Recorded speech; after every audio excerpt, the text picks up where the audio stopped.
Welcome back to Security Onion Essentials. In this session, we're going to begin the installation process for Security Onion. We'll download and verify the ISO, and then install it on a virtual machine. In the next session, Part 2, we'll run through the Security Onion setup.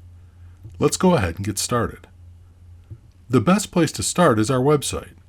If you open a browser and go to securityonion.com/download, you'll be forwarded to the GitHub repository where you can download the ISO. This is a large file, so I've already downloaded it and it's sitting in the Downloads folder on this computer. I've also downloaded this public key file and the signature for the ISO, which we'll use in a moment to verify that the ISO hasn't been tampered with or modified.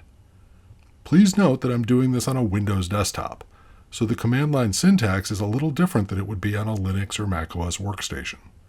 If you're doing this on one of those operating systems, the proper commands are here on this download page. Also, Windows doesn't have GPG installed by default, so you'll need to install it yourself if you'd like to follow along. First, we check the SHA-256 hash with certutil and make sure that it matches the hash posted on the download site. Here we see that the hash we've generated matches the one over here on the download site, so we know that it wasn't corrupted in transit.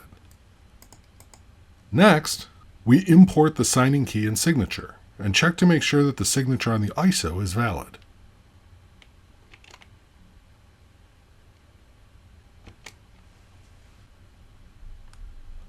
As you can see, the output shows good signature, and the key fingerprint matches the one on the GitHub page. This ISO is valid and ready to be used. Now we can proceed to the installation guide. There are two options for installing Security Onion locally. You can either use the ISO image that we just downloaded, or if you prefer, you can do a network installation on top of an existing Linux server. For this video, we're going to use the ISO image.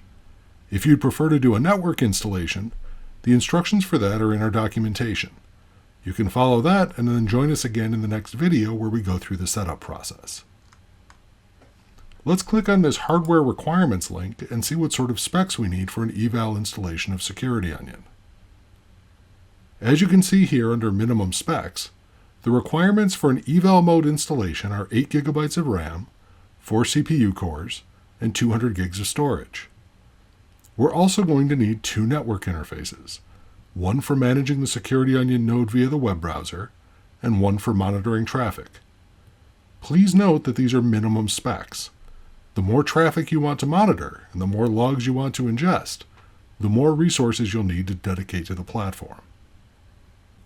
Now that we know the specs we need, let's build a virtual machine to deploy Security Onion onto. I'm going to use VMware Workstation for this demo, but any common hypervisor should work.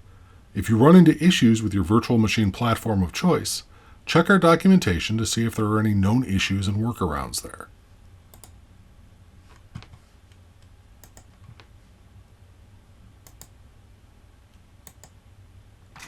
We're going to name it SO eval. We need 200 gigs of disk space. Now we need to customize our hardware. We need 8 GB of RAM. We need 4 processor cores, so we'll do 2 processors, 2 cores apiece. And we need to add that second network adapter. Both network adapters are NAT, which will work for this installation. Close, finish, and let's power on our virtual machine.